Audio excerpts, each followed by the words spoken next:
Julius. I'm the national spokesperson. We are here today for a press briefing led by our national officials. We have our Treasurer General to my right and your left. We have our national chairperson next to her. We have our Deputy Secretary General at the far right and your left. I'm a bit dyslexic when it comes to left and right. Our Secretary General, our Deputy President has also joined us today, and our Commander-in-Chief, President Julius Malema, will be leading our media briefing. Thank you, President. Oh, this one. Yeah. Thank you. Thank you very much. Our spokesperson and officials, the journalists, and the people of South Africa. The economic freedom fighters has been engaging different role players on constituting a stable government in South Africa following the 2024 general elections, which did not produce an outright winner.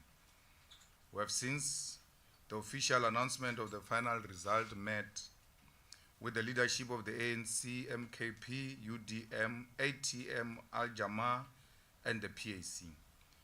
Our basis of engagement with all these political parties was based on the principle of constituting a stable parliament and government which will lead South Africa for the next 5 years.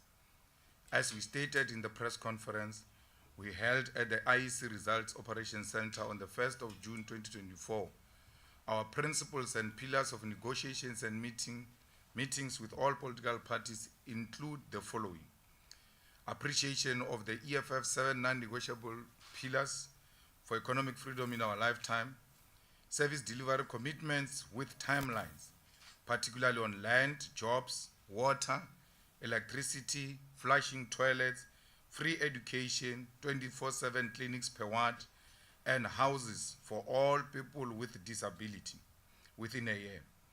Anti-racism, meaning that whatever coalition the EFF participate in must not reinforce white supremacy and Afrikanersdom.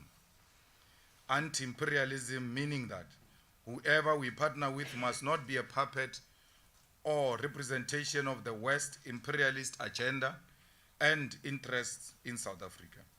Commitment to African unity for common prosperity and development. Publication of all the concrete agreements reached with coalition partners to avoid a perception that they are secret agreements. Constant and honest engagements and report to the people on the progress made on coalitions.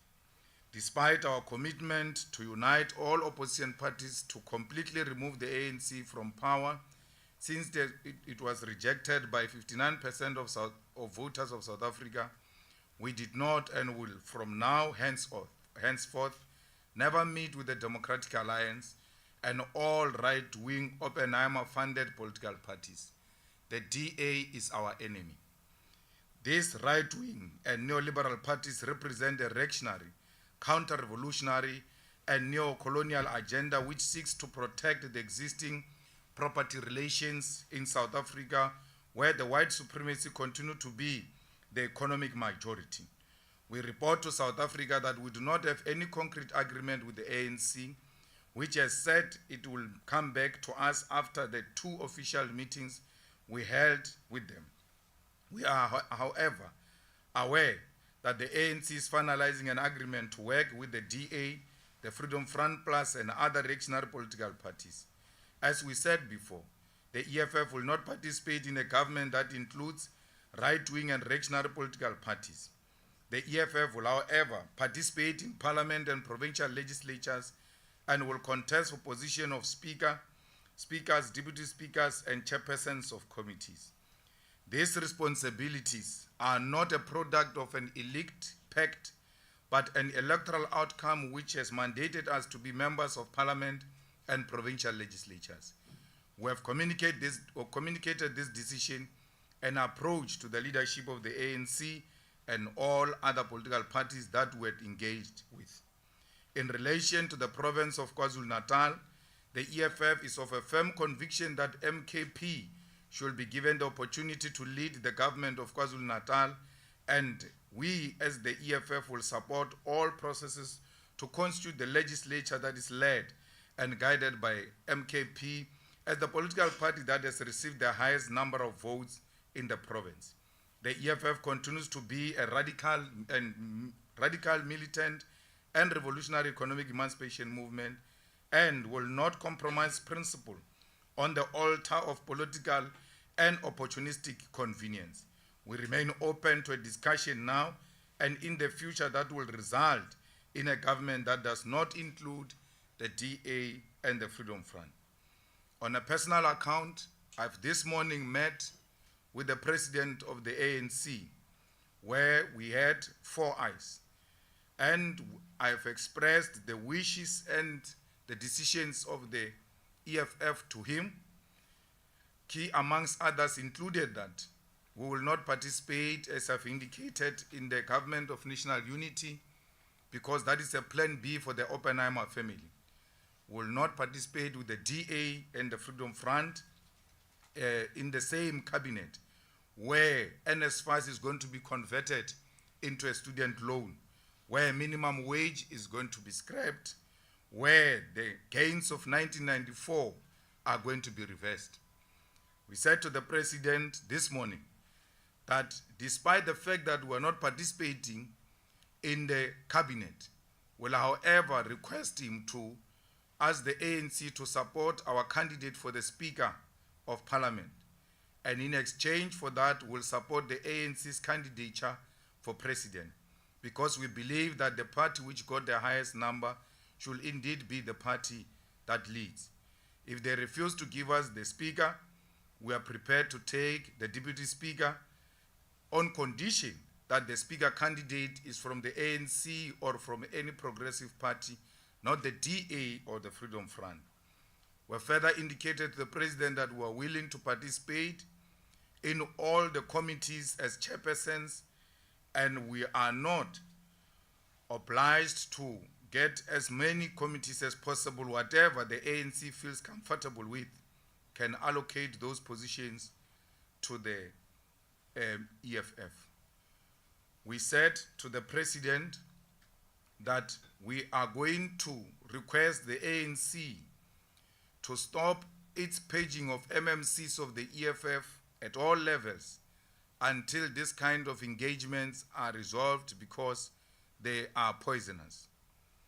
We further emphasize to the President that MKP got 45% of the votes in KwaZulu-Natal.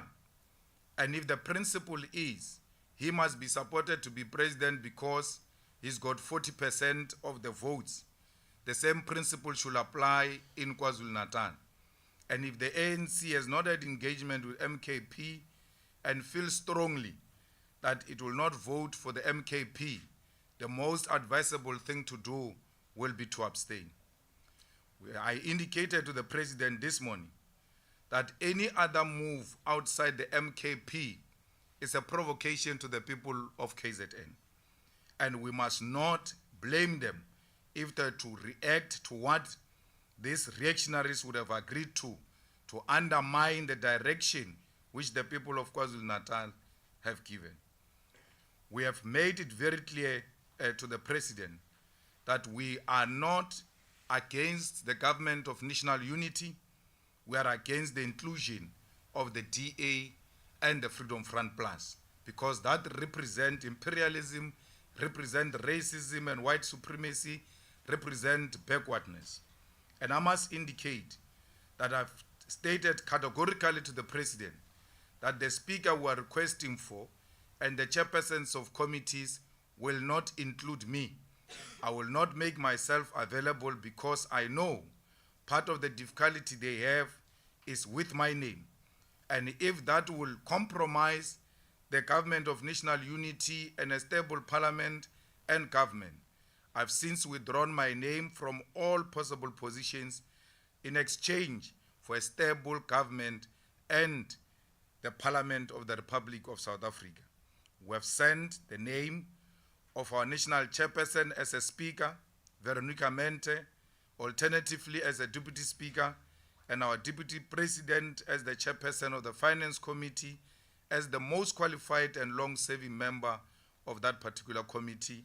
And the rest of the other committees, they will allocate us and will be able to do the necessary deployment at that particular time.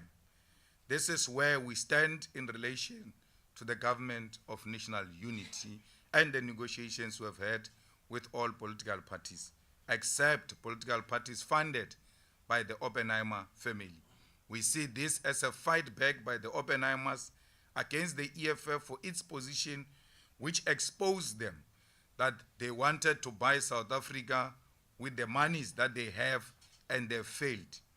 This that you see today of the ANC, DA, IFP, and all of that is a plan B of the Oppenheimers to hijack our democracy. This is a clear fight back by the Oppenheimers.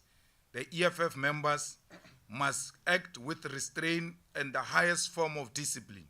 They must not be easily shaken by forces of darkness. The EFF members must know that we are in for a big fight, and this fight is inevitable.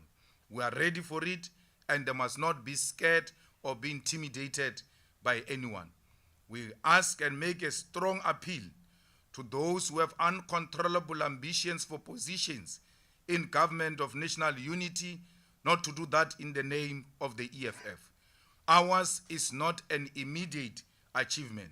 Ours is a generational mission, and that mission will be attained in our lifetime. If this is our last participation in parliament and in the legislatures, so be it. But history will record that we have made a contribution. We must not be so disparate to participate in government, including a government that is compromised and a government that is controlled by imperialism and foreign agents who want to exploit and continue to exploit the mineral resources of South Africa. All those who are now having uncontrollable ambition for power and are advised by those who have always opposed the EFF should ask themselves as to what interest do these people now represent when they speak like they want the EFF, when they've not, for a very long time, did not support the EFF. We know that we'll have family members, we'll have friends, we'll have business partners who see this as an opportunity for immediate accumulation.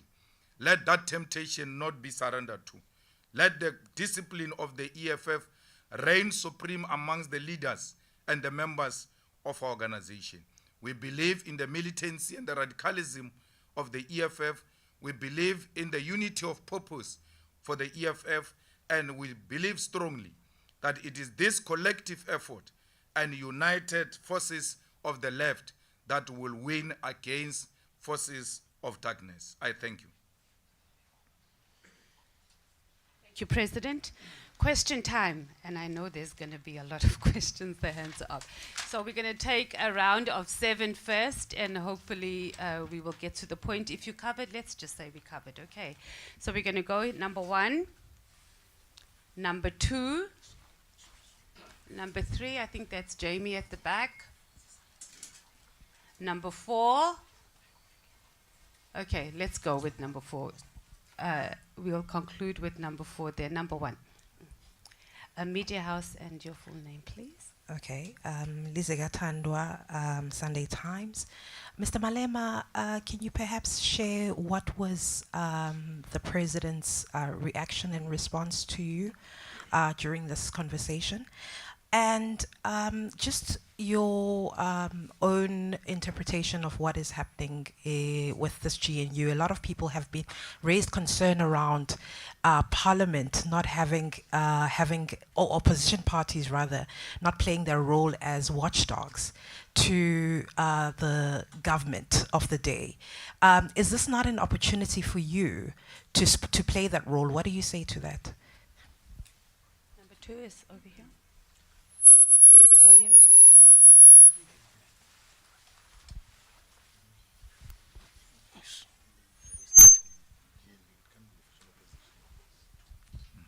The name is Abdurrahman Khan. I'm from Muslim Matters newspaper. I think 2 years ago, CIC, you made a statement that the President Ramaphosa is a project of the DA. Can you expound on that, what you meant by that, and do you think this is what it is all about, this government of national unity, and they're now in bed with the DA? And secondly is, do you foresee the demise of the ANC? Number 3, it was Jamie at the back.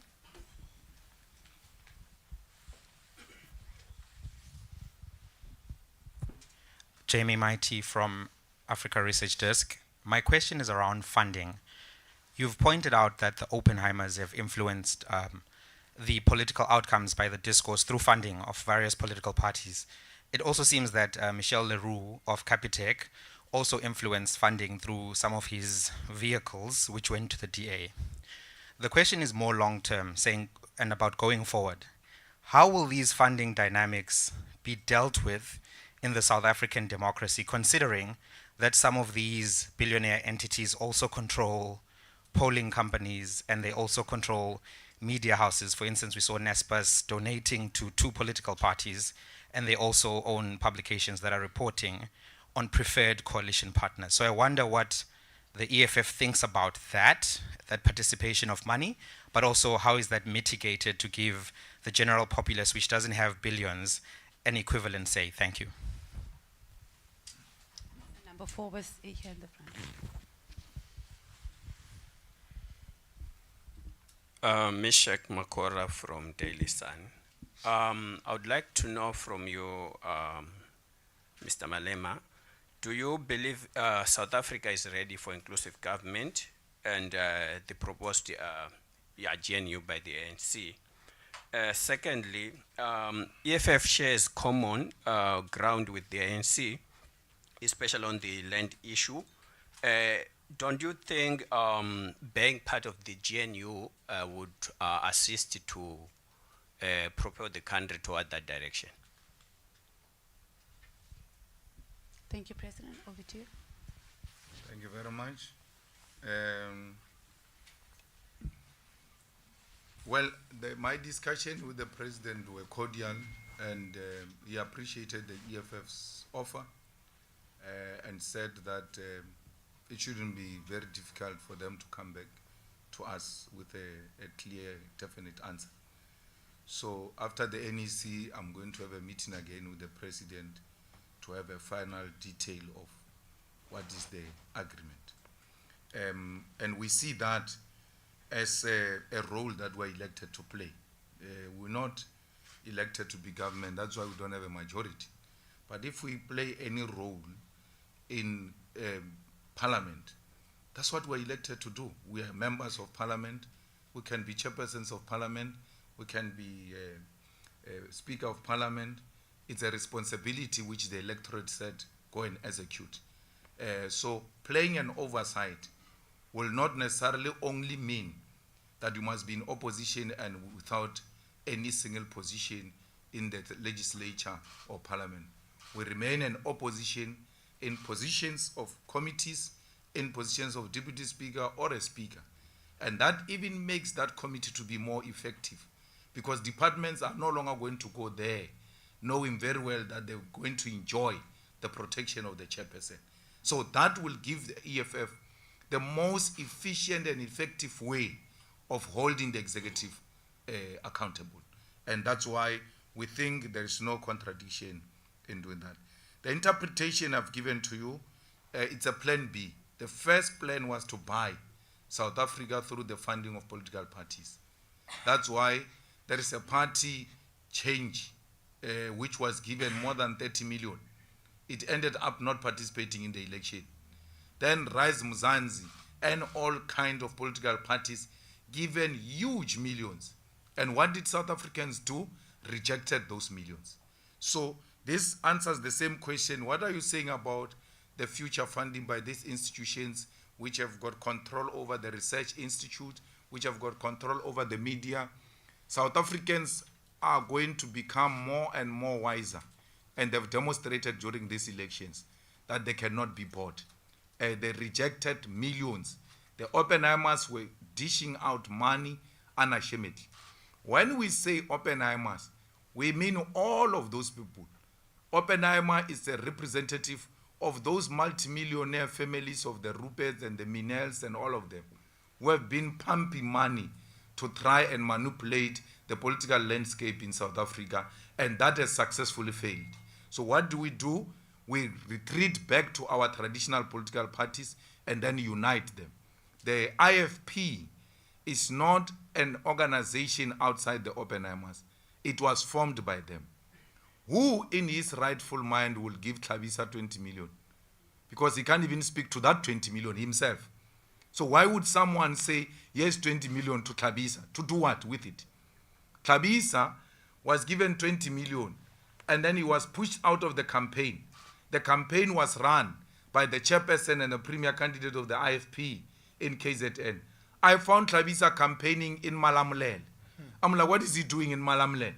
That's how much was pushed out of the campaign. But the money was put inside the IFP because the IFP is an entity of the Oppenheimer family.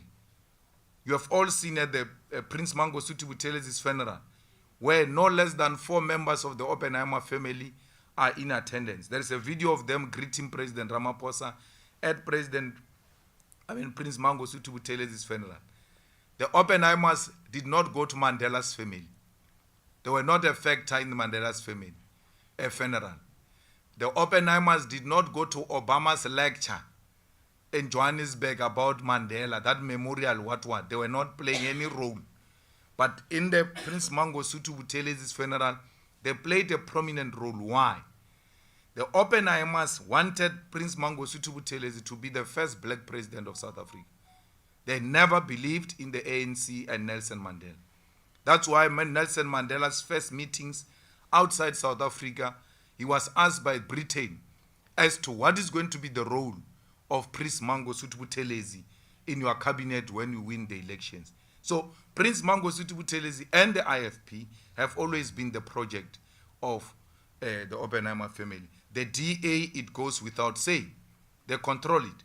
Now, they've got hold on the president of the ANC, and the situation demands that they must all come together. The DA complained and supported the impeachment of the president. The DA complained about Paul Mashatile. The DA complained about all the corrupt people. All of a sudden, they've got nothing to say about those people. That is an indication that someone came to take out the brain and said, we're moving this direction and we don't want to be questioned. Why would all of a sudden the DA see holy and good leadership in the ANC when they've not throughout the years? Is because when the numbers put together, the Oppenheimers see that they will still continue to be in charge. So the ANC played with an opportunity to isolate imperialist forces and the white monopoly capital in South Africa. This was an opportune moment for progressive political formations to come together. The president says to me, we cannot form the GNU without a DA because we want a non-racial GNU. I asked him a question. Are you saying the ANC is not a non-racial organization? Because the ANC is a non-racial organization without the DA. So why would it say, when it comes to government, if there's no DA, we are not non-racial? But when they run their daily activities, including in their constitution, they are non-racial. I said to the president, there are white people in the ANC, in the EFF, in all the progressive formations. White people are found there. If it's about the question of non-racialism, we can still find white people from amongst ourselves. It's not the question of non-racialism. We are not opposed to white people. We are opposed to white supremacy. We are opposed to racism. We are opposed to Afrikanerdom. We are opposed to white monopoly capital. Any other progressive name that gets to be put forward by the president of a white person, Indian person, colored person, African person, as long as that is a progressive name, will support it. I said to the president, we voted for the DA in 2016, where you, comrades, were arrogantly defying and denying us an opportunity to work together in 2016. We said to you, let's work together. You said, no, we don't want to work with you in the arrogant manner you are doing. What did we do? We pulled out where the DA was defeating you. We folded our hands. And I said to him, to show you it's not a question of race, and don't leave here saying I'm anti-white people. In 2016, we refused to participate in municipalities with the DA led by a black person. It was led by Maimani. In Joburg, it was led by Mashaba. We still said, we don't care who are the faces. This organization is a tool for imperialism and for white monopoly capital. So it's not about color. It's about the party that represent backwardness, a party that is a racist organization, a party like Freedom Front that says part of its conditions to go into a coalition is that we must declare Orania as a white Afrikaner land. And you say to us, we must go and participate in such a coalition. We'll never do that. Remember, when you are in cabinet, once you are defeated in argument, those decisions are binding on you. As a disciplined member of cabinet, you must go and defend that Orania must be a land of the Afrikaners. We will not do that.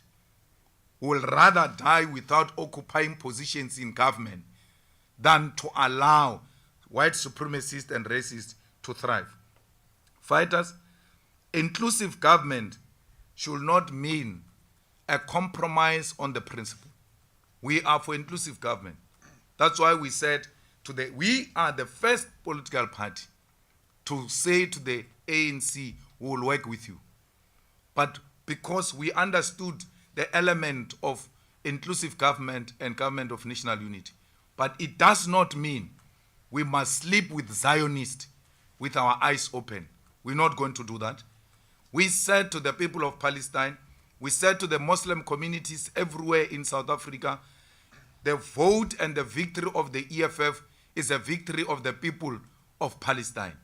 Those Muslims who voted for the EFF, those Muslims who have voted for the ANC, what are you saying to them when you go immediately in bed with the people who have supported a genocide, the killing of innocent women and children, and we must close our eyes in the name of inclusive government and overlook humanity? We will not do that as the EFF. President Ramaphosa has always been a project of these people.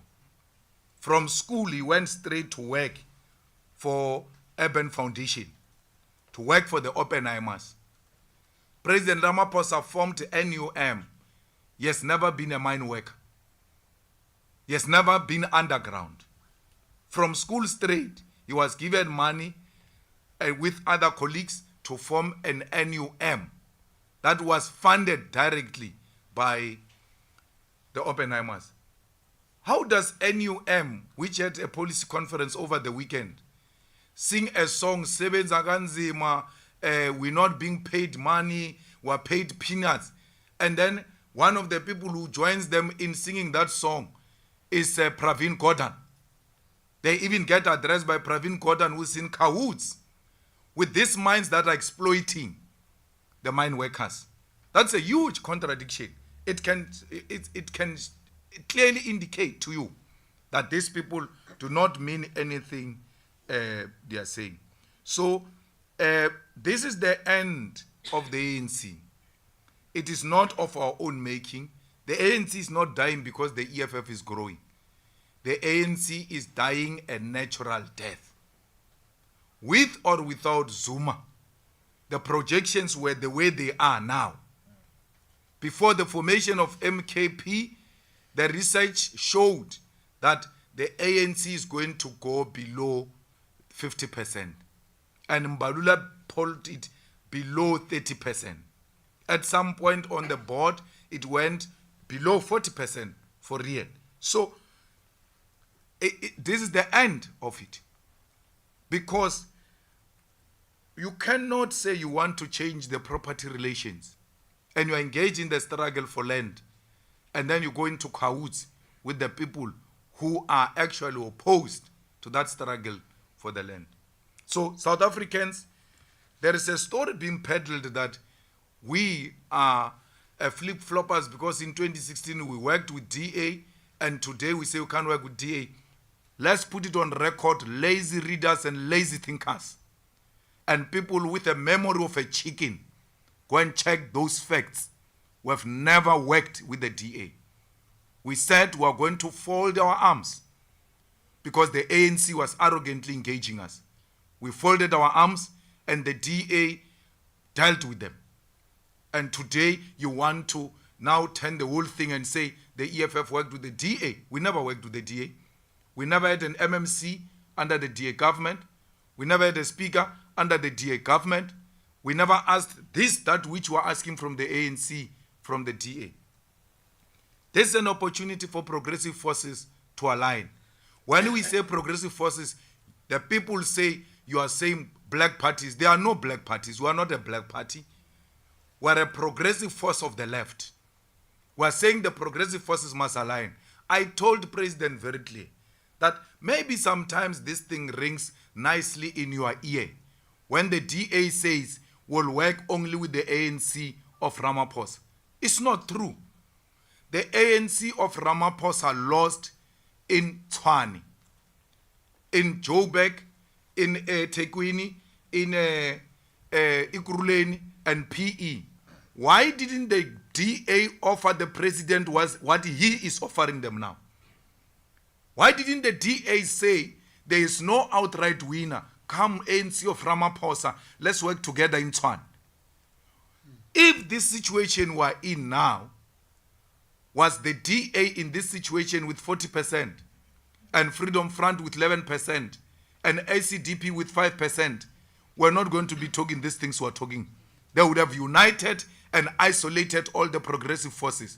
And I'm not speculating. I'm telling you facts. Go and check in Tshwane, where the DA has got no outright majority. Did it invite the ANC of Ramaphosa because they can only work with the ANC of Ramaphosa? The ANC is under Ramaphosa now, in Tshwane, in Joburg, in Ikuruleni. Why is the DA not inviting him? It is because Ramaphosa suffers from inferiority. He cannot work without white supervision.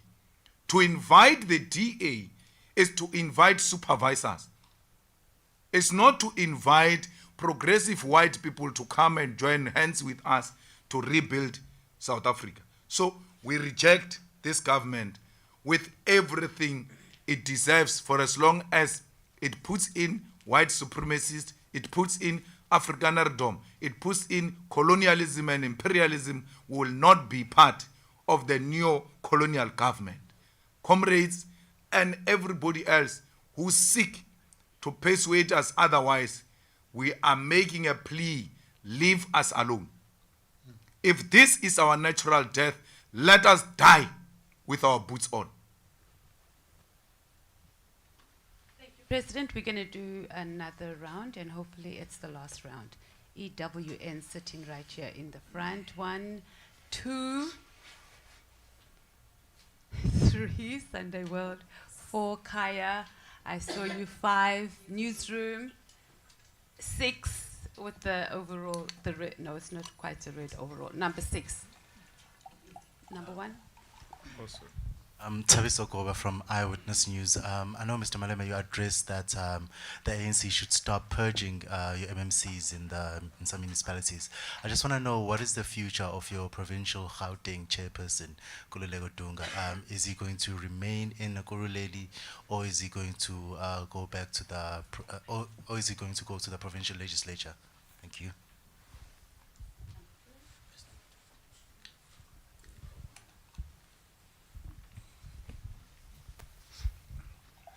Good evening, Paul Vecchiato from Bloomberg.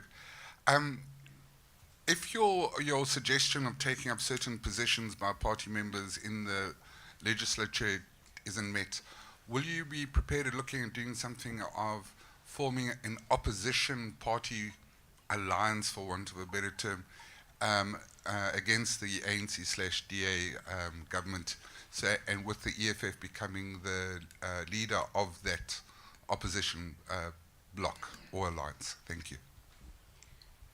Number 3.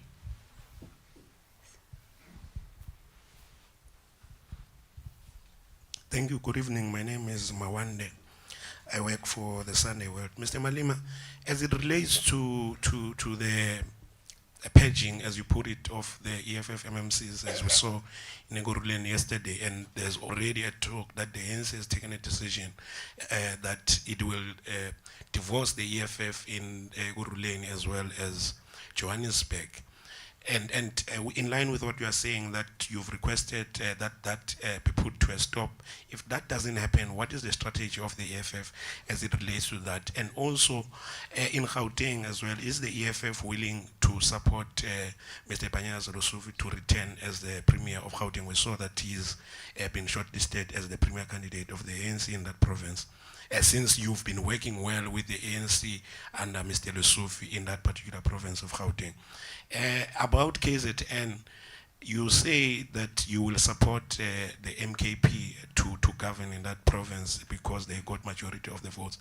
The question then becomes, is it an informal support or do you have a formal agreement with the MK party? And if you do have a formal agreement, what are the details of that agreement? Do you share the executive or do you want to participate in the provincial legislature? Thank you very much. Number 4 was next, Kaya. Good evening, Mr. Malema Katleo Sohoto from Kaya 959. Just your sense on what you make of some of the MK internal leadership challenges, especially as we've seen the expelled member, Mr. Jabulani Kumalo, losing his court bids. In your talks with the party, the weight of those internal challenges, how does it affect those possible conversations that you're having with them? And then number 5 is all the way over here.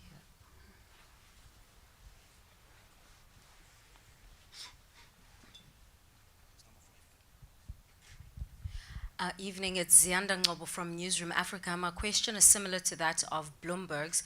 If the ANC then rejects this proposal that you put on the table with the president today, what does that mean in terms of your ability to plan for 2026 local government elections?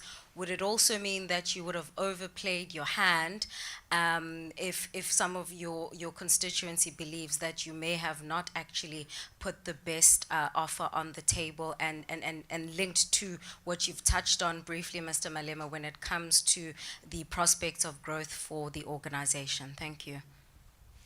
And number 6, just behind. Hi, my name is Bulelani from SABC. Also, just linked to what Paul has asked.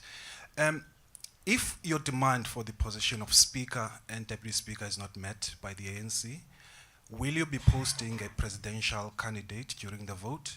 And secondly, will you be actively lobbying some of the ANC MPs who are allegedly not in support of the ANC-DA coalition to vote with your candidate? Thank you.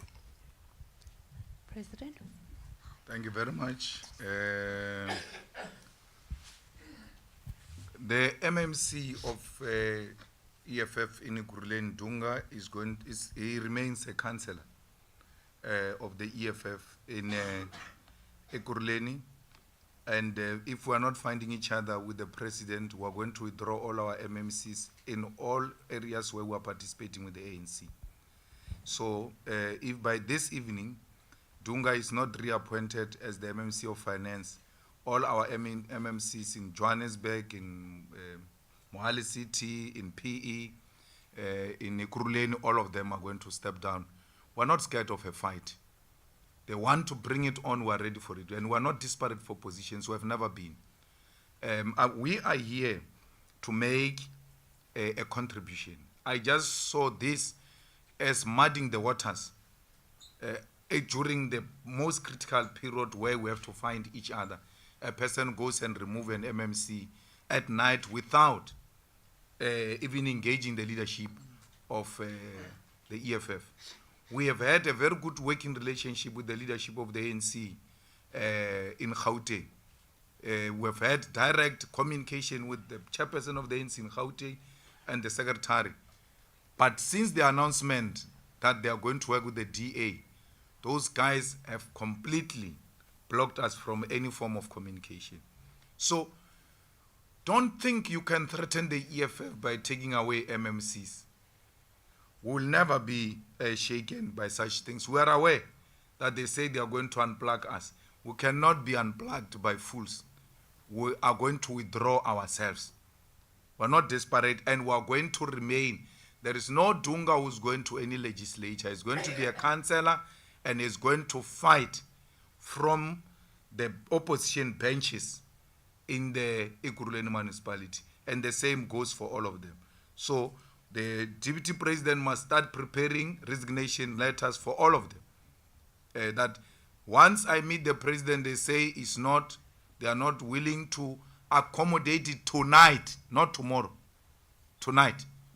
Then we know the deal is off.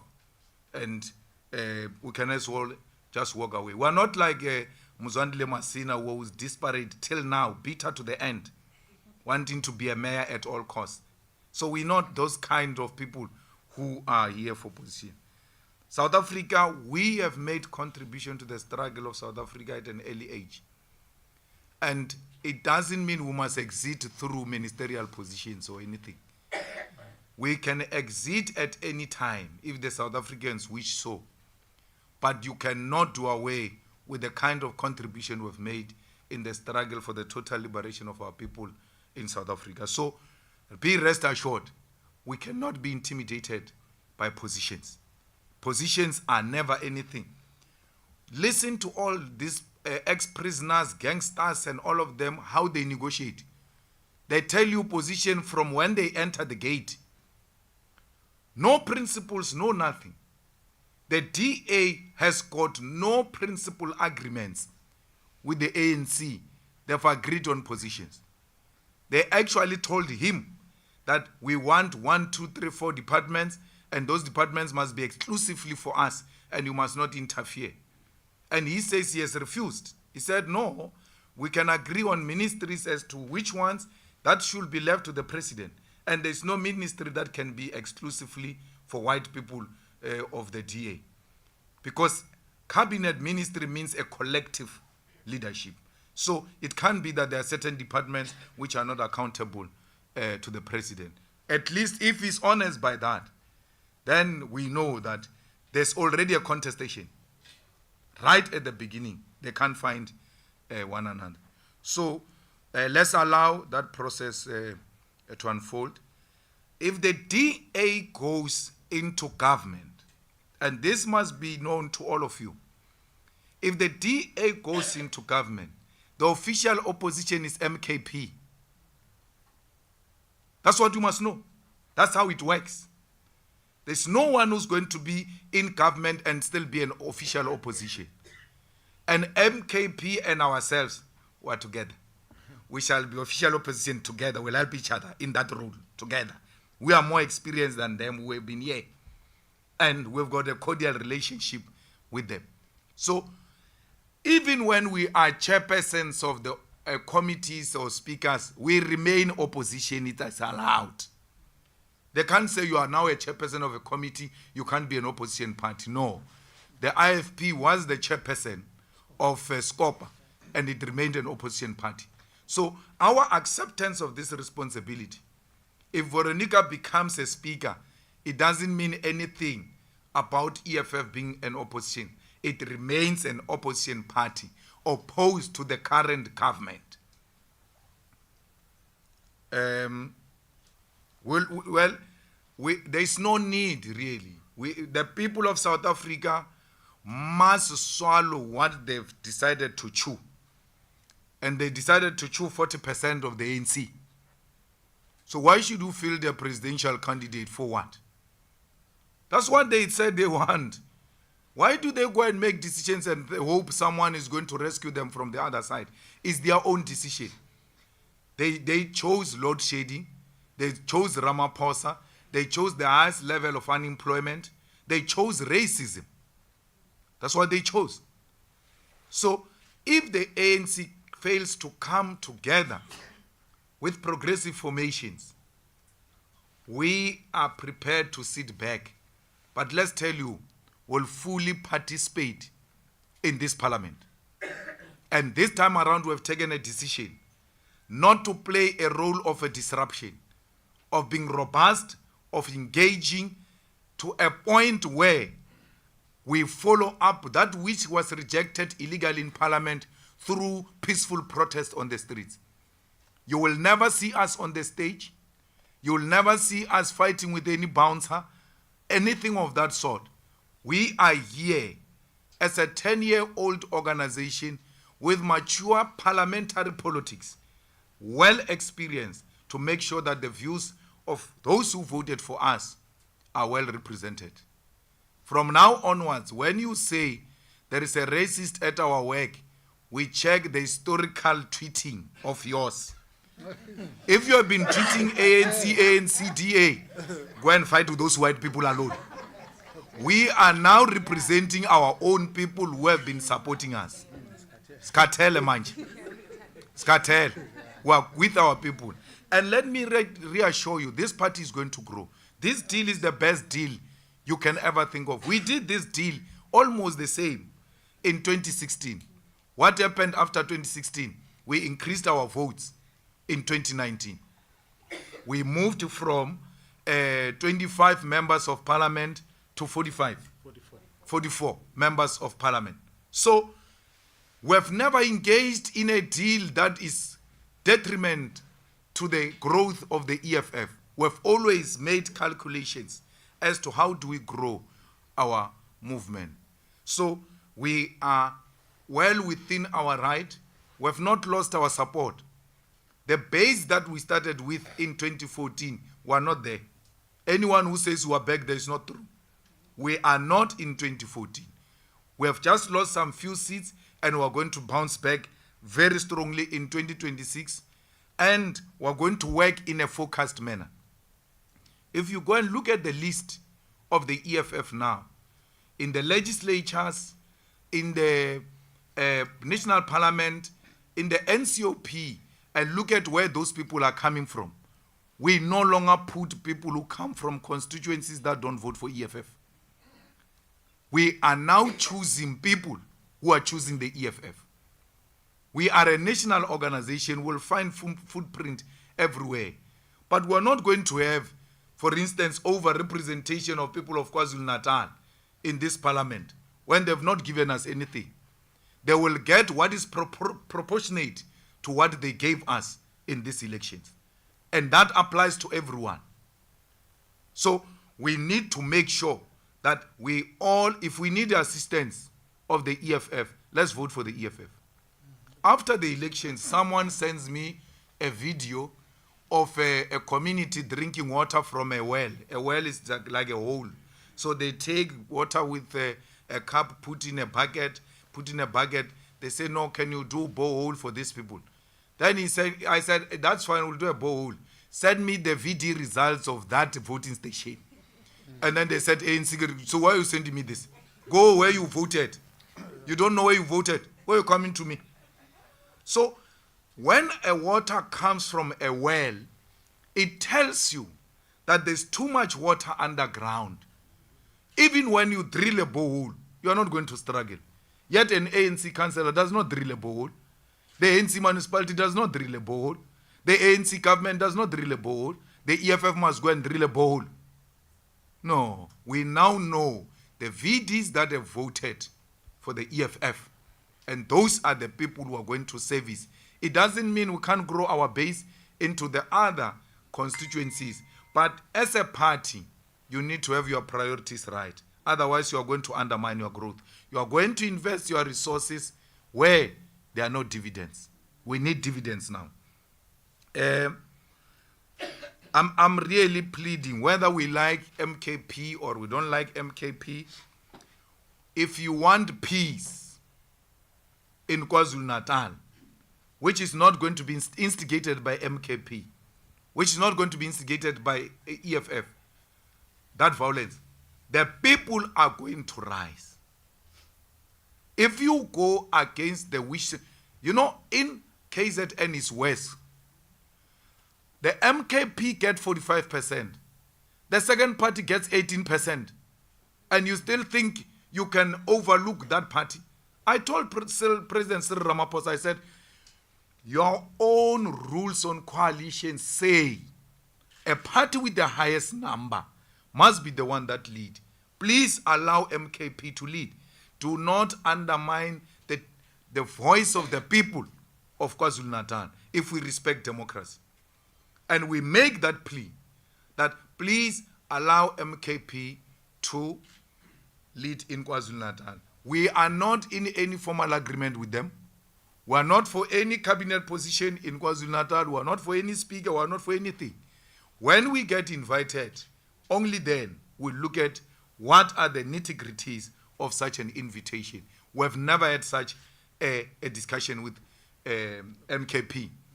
We are supporting MKP in KwaZulu-Natal from a principled point of view that says the party with the majority must be the one that lead. The DA, these hypocrites, have been advocating for that.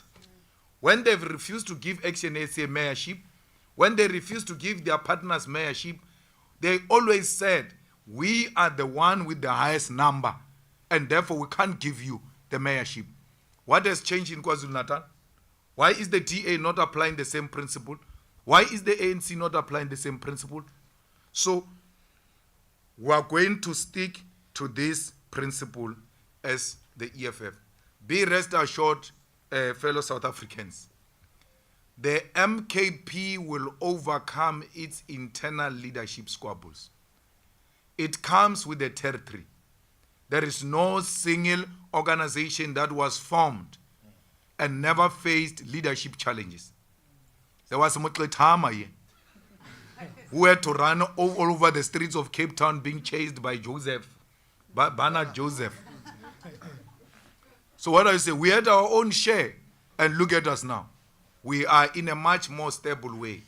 So we are really not bothered by some potential infiltration on the leadership of MKP, given President Zuma's experience and given those guys that we're negotiating with, Abu Natin Tleko, Abu former SARS, Tom Moyane, they are well-experienced people. Surely they should be knowing how to deal with potential internal leadership squabbles. As to what MKP stands for, what do they do and all of that, we are not the spokesperson of the MKP. Let them do whatever they want to do. The people chose them. And it's not only in KwaZulu-Natal. It's in South Africa. That's why I say to you, if the DA goes into government, MKP is the official opposition. Therefore, you want official statement on any issue, you are going to have to drive to Nkandla, like you did, to go and get official reaction of MKP, because it looks like the headquarters is there. So there's nothing we can do. The people of South Africa chose that. And all we can do as people who respect democratic principles is to stick to exactly that. So the EFF is not in any formal agreement, is not getting any executive position from MKP, and it hopes that MKP internal squabbles are just an irritation for a party that is new. So within a short space of time, we hope they will be able to overcome whatever difficulties they are confronted with. What we are interested in is to work with a solid party in the national parliament and in the legislature of KwaZulu-Natal, in the legislature of Gauteng. This part of engagement we're having with the ANC, the same principles applies everywhere. If they are going in bed with the DA in Gauteng, they must not count us in. Panyaza and TK, through their rightful conscience, they got defeated here. They've been very clear of what needs to happen. But they're a provincial structure from a fragmented organization, a highly divided organization, and if their voice is overpowered, there's nothing we can do. By the way, the DA coalition failed in the NEC. They defeated the DA coalition in the NEC. This is what happens now, these days, how the ANC is run in a criminal mafia style. They allow people to speak. Then they say, let's adjourn, the president is going to give a summary. Then what they do, they call you guys in. Then the president speaks in front of you. Those on the floor who feel that this is not the summary of the meeting, it's not a true reflection of what transpired in the meeting, they've got no platform to object to that because the media is already in. That thing Cyril was doing, I was in the NEC of the ANC. Zuma used to give, you know what the president of the ANC do? They come with a written political overview and they come with a written closing remarks. They come with 2 speeches. So you all speak. Then at the end they read that speech as if you never said anything. In that NEC where I was sitting, there was Tokyo Sowale. It was my job and Tokyo Sowale's job. When the president summarizes wrongly, Tokyo will call point of order in the NEC and say, that is not the summary of our meeting. Balaga will say, Comrade Tokyo, the meeting is closed. The president said, no, we can't allow that. We reopen that meeting and say, this is not a true reflection of what happened. What the president said is not a true reflection of what happened in the NEC. And that is going to paralyze that organization. That is going to further divide that organization. That's what led to Ngukai Toby resigning in the Eastern Cape. That this is not what we agreed on. And I must now sit here with my right conscience and tell my people to go and vote for DA when I know this was not a true reflection of the meeting. So, but that is their own internal problems. So all I'm saying is, it's not like this matter of the DA is enjoying the popular narrative even internally in the ANC. It's a lie. It's News 24, is that foundation of the Oppenheimers, Brandhurst, that says, no, this is a popular view or the markets and all of that. We chose the markets for 30 years. Look at us now. The president says, no, we've done this in 1994 under Madiba, and we can do the same. And look at us, we're able to neutralize these people. I said to him, no. Our anger today as the youth of South Africa is, you guys gave a lot in Codesa and in 1994. The National Party came in, neutralized you, made you to adopt a constitution that is going to restrict you. When they knew they had you at the corner, they pulled out of the coalition. You are not going to ask me to repeat your mistake of 1994. I'm not coming to that past. And easy. Thank you. Thank you. I think we are done for tonight. Thank you, and we will see you all tomorrow at the swearing-in. Thank you, President and officials. We'll just allow the officials to leave first, please. Let's just remain seated.